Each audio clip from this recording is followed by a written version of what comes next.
Thank you very much for joining me on this recording.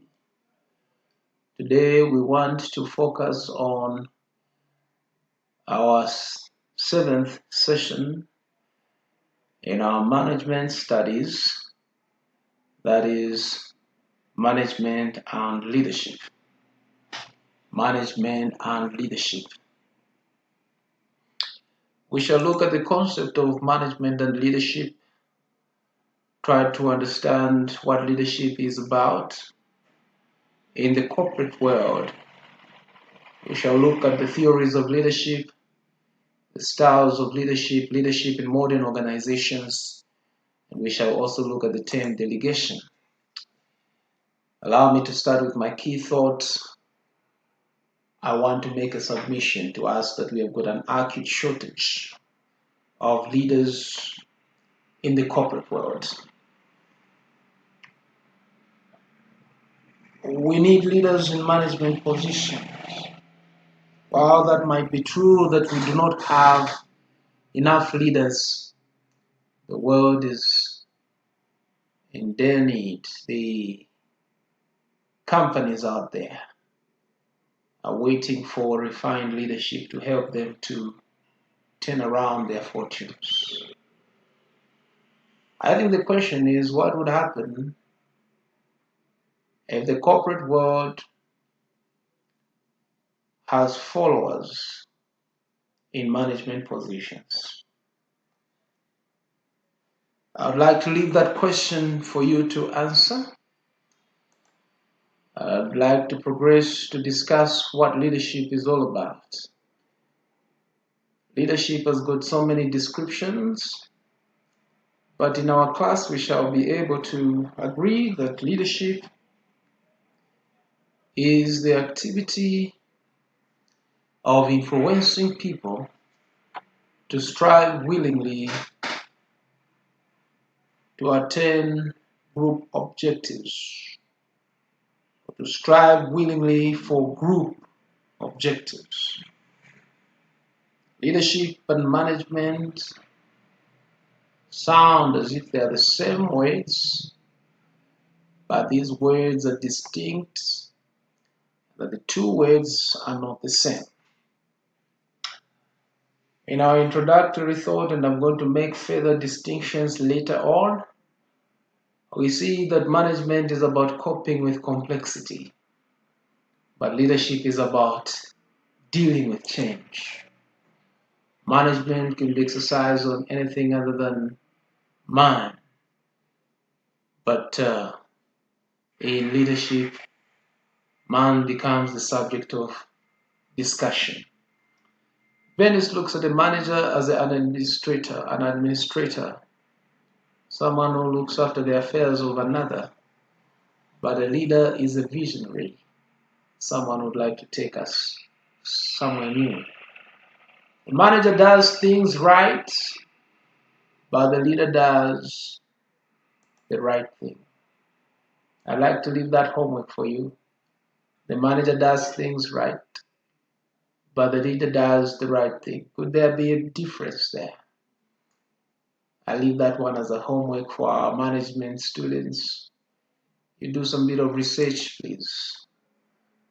What are the key leadership skills you expect to see?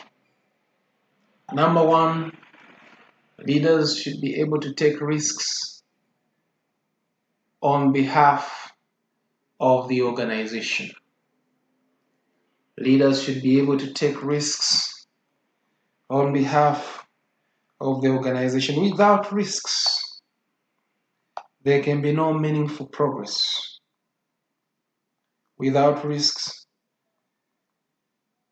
there can be no meaningful development in a business.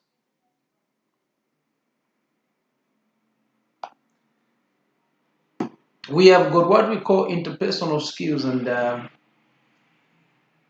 interpersonal skills deal with uh, the ability of a leader or manager to get along with others. Remember that leadership is not exercised in a vacuum. One of the things that all great leaders come to appreciate is that even though the people we work with may not be 100% cooperative, we need them 100% to get things done and to leave a sustainable legacy. You need your followers. There's a challenge with that statement already. We need to get along with others. Leaders make decisions on behalf of the organization, and leadership is about action. You want to take action as a leader. Leadership is not about position. Leadership is about action. It's not about your title now. It's about what did you do to solve the problem. Time management and personal organization will see leaders want to be orderly. Remember that we're sending a message to our leaders. Our leaders set the tone from the top.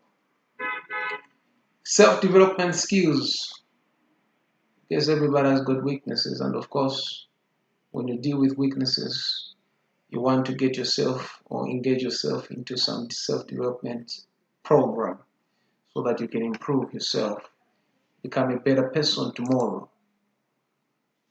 Now, we want to also submit that management leadership is a social process.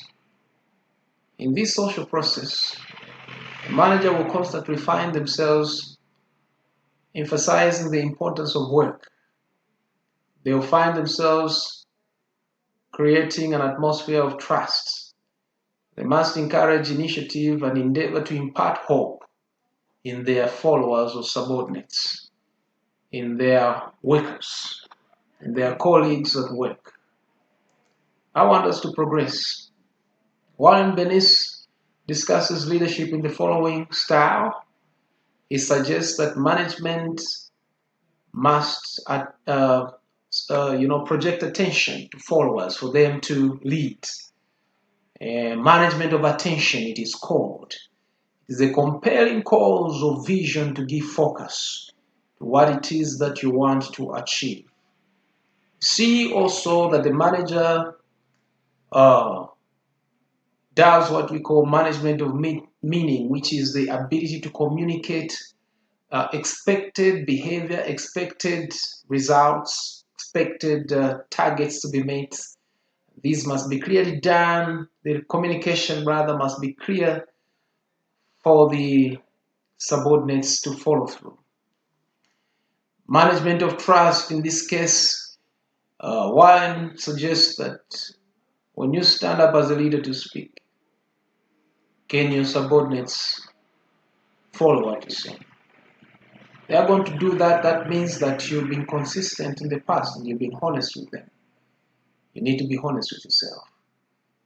Management of self, being aware of personal weaknesses and as well as strength, meaning that the leader must be able to isolate their weak points, try to work on them so that they can become better leaders in the past. Great leaders, great men, they die striving to become better than what they are.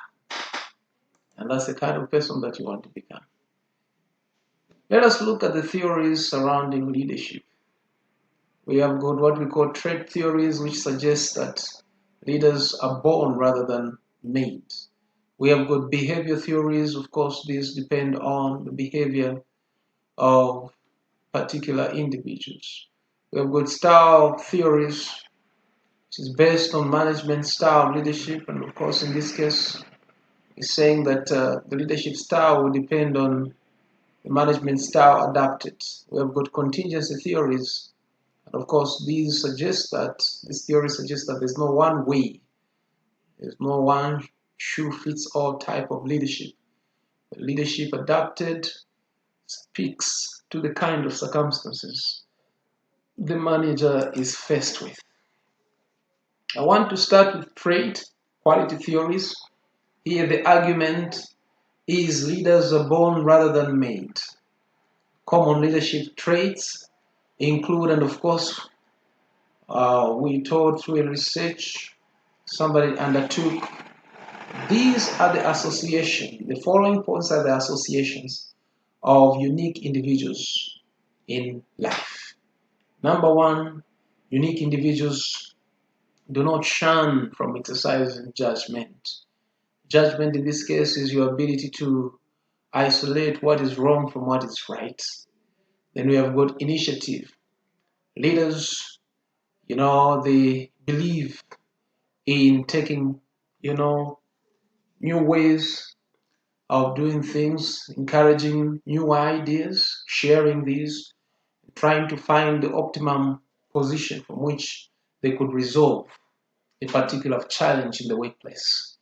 Leaders have got a drive, they've got, the enthusiasm, the energy. We might find that word again. Leaders are fair.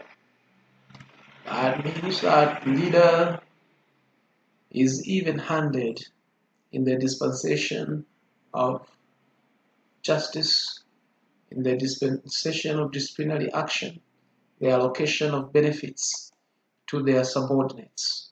They bring energy to the fore. I think that we can't say much on that word. It means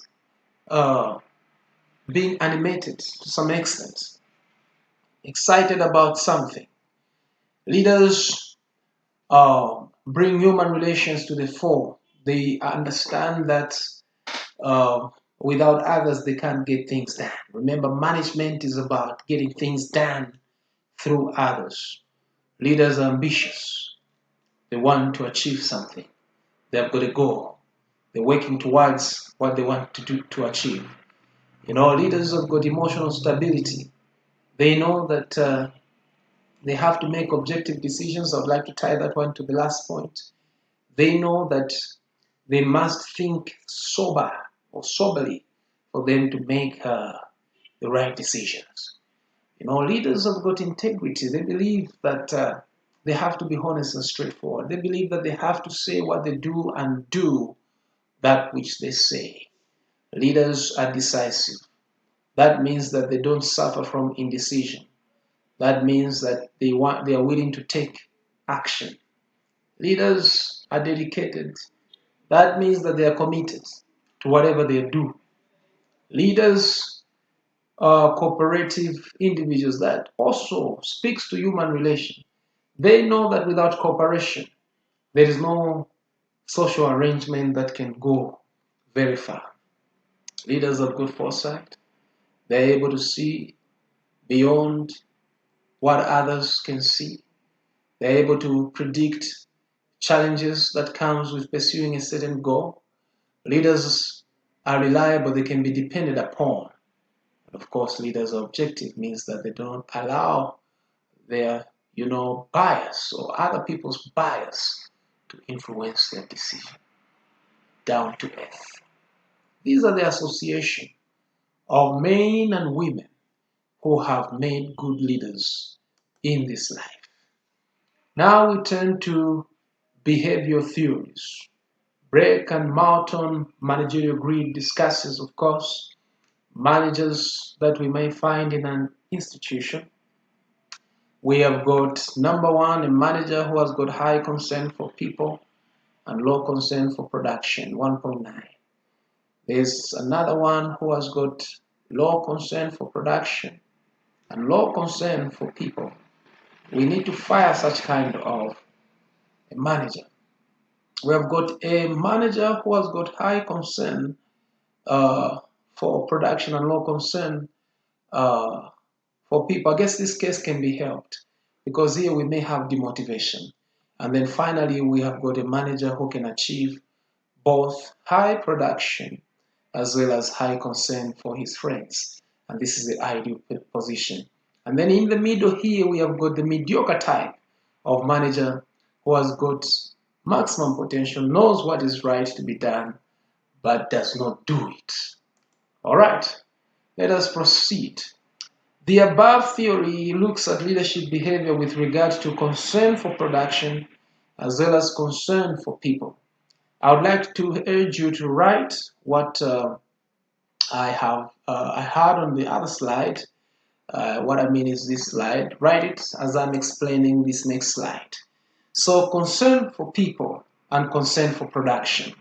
Management behavior is grouped into 5 categories, just to help you to understand something here. 5 categories. Let me just try to do some bit of, uh, isolation here so that you can see what is going on here.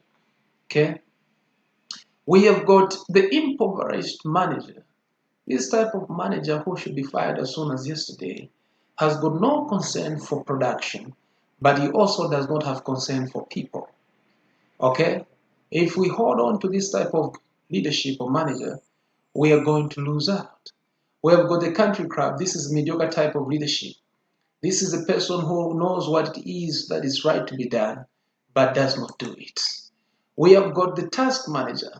This gentleman knows how to achieve great production, but he does not have concern for people. Now, the concern here is that this manager may be a source of demotivation for others, for his subordinates.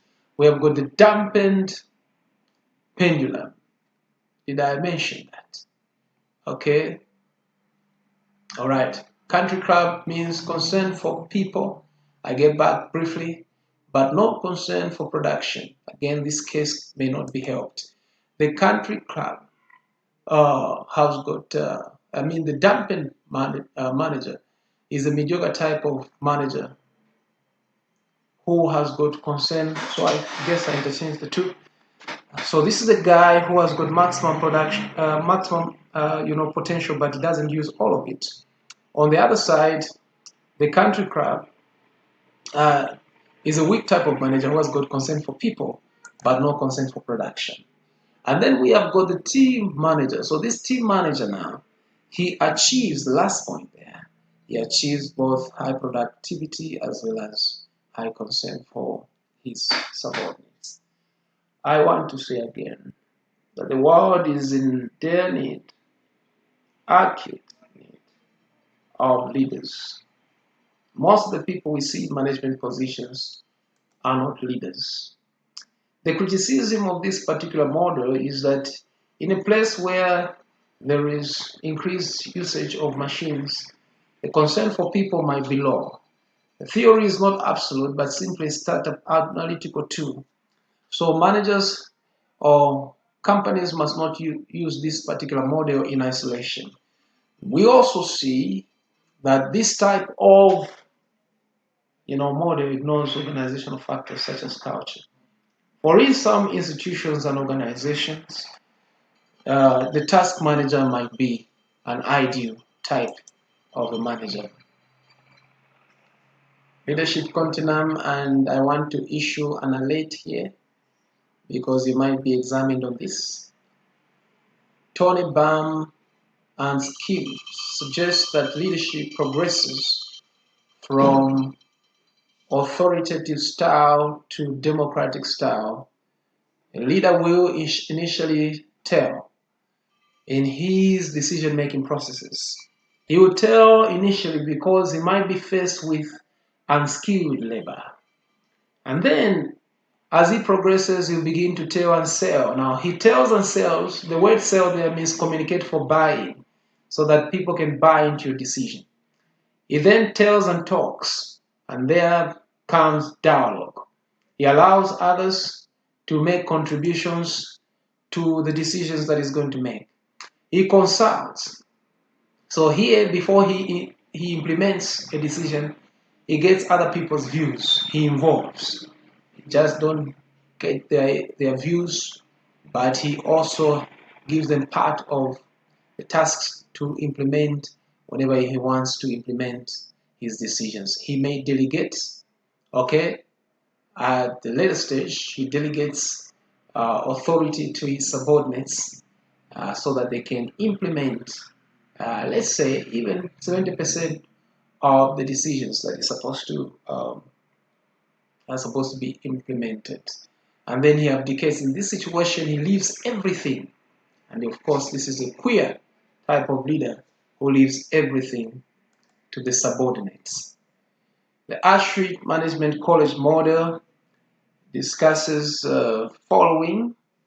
As a leader who tells initially, in making decisions, you simply tell others to do what you want them to do, and then you progress to the selling aspect where you communicate for buy-in so that as your subordinates are implementing what you want them to implement, they really know that it is worth it. Persuasive talk is employed. The other side is that we've got consult manager who consults with others before implementing a particular decision. And then we have got another part which is leader joins others in implementation of the decision, meaning that he gives them part of the work to do. Modern practice, leaders and managers are encouraged to take a consultative approach. A consult manager improves workers' attitude towards work because the worker who is consulted feels valid, they are validated. Let us look at the action-oriented leadership model under John Adair. 3 leadership functions. The leader must concern himself with the task. He needs to initiate work to be done and evaluate the work in light of standards set compared to actual results. He needs to further concern himself with the team as a whole. That means that he needs to communicate, he needs to clarify, he needs to set standards. The leader must concern himself with the special needs of the individuals that are in his group. He needs to give them feedback, he needs to set individual goals, and he needs to recognize exceptional output. So that's what we have there. Action-oriented leadership. Under John Adair, we continue the action-based model promotes follow. Leaders must define tasks. Remember, this has got a direct connection to motivation. If a task is well defined, subordinates will know exactly what is expected of them. Leaders must plan. They have to initiate, work through, suggesting methods, timetabling, sequencing how the work is to be done. There must be a briefing, that is communication with the team for expected results. You communicate in order to impart in your subordinates what you expect them to do. You need to control work, and of course, evaluation there is also connected to that word. Controlling of work means comparing expected results against actual results. And then for those workers who meet our expectation, there must be consideration, and this includes motivation. Okay, now contingency approaches to leadership suggest that there's no one right way of leading. The leader's approach is dictated by circumstances. Leaders should therefore entertain change which the dynamic environment poses. There's no one-shoe-fits-all solution to the challenge of leadership. Okay, so Fiedler now gives us following views. We have what we call the psychological distant manager. This gentleman or, humble lady wants performance. They want the work to be done and they won't interfere in the work of their subordinates. But the psychologically closed manager, he wants to micromanage, tell his subordinates what to do at every turn. Work group effectiveness is influenced by leader-subordinates relations.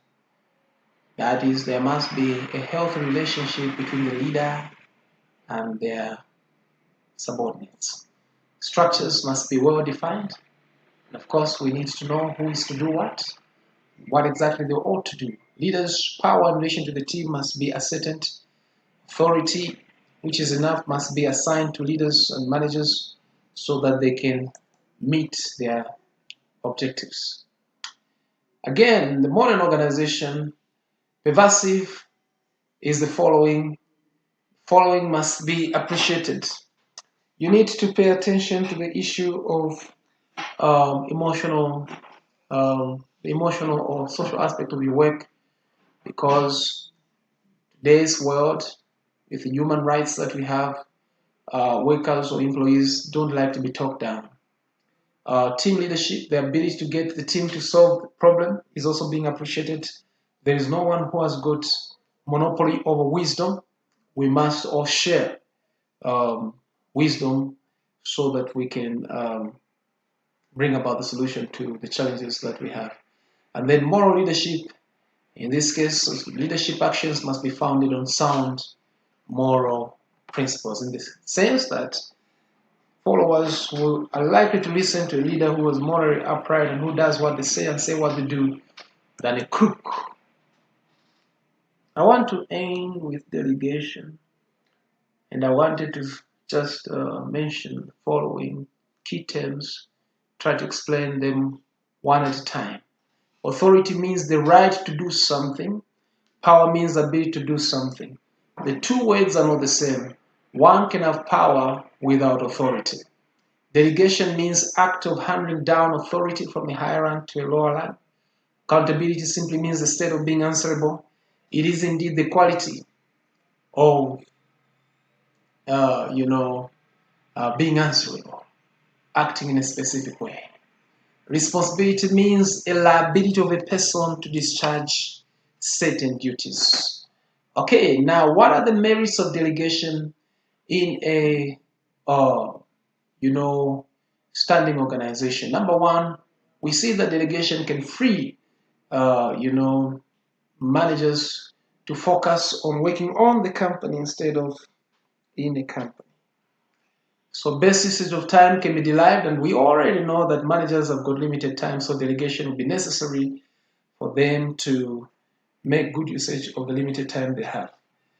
Staff development can be facilitated through delegation, in the sense that when junior employees are empowered, they will be more skilled, they'll be more confident in what they can do, and of course, we know that regular is boring.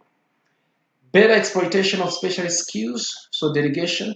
For instance, IT-related jobs can be delegated to the IT department, for they will know how to handle those IT issues. We have got sound economics. Delegation may mean that we don't have to employ more workers, because junior workers can be empowered to act in certain positions. Then motivated workforce rather. We see when you delegate work, the workers feel important.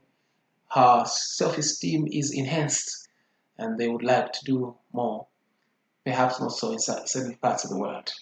And then lastly, delegation can overcome the limitation posed by geographical barriers.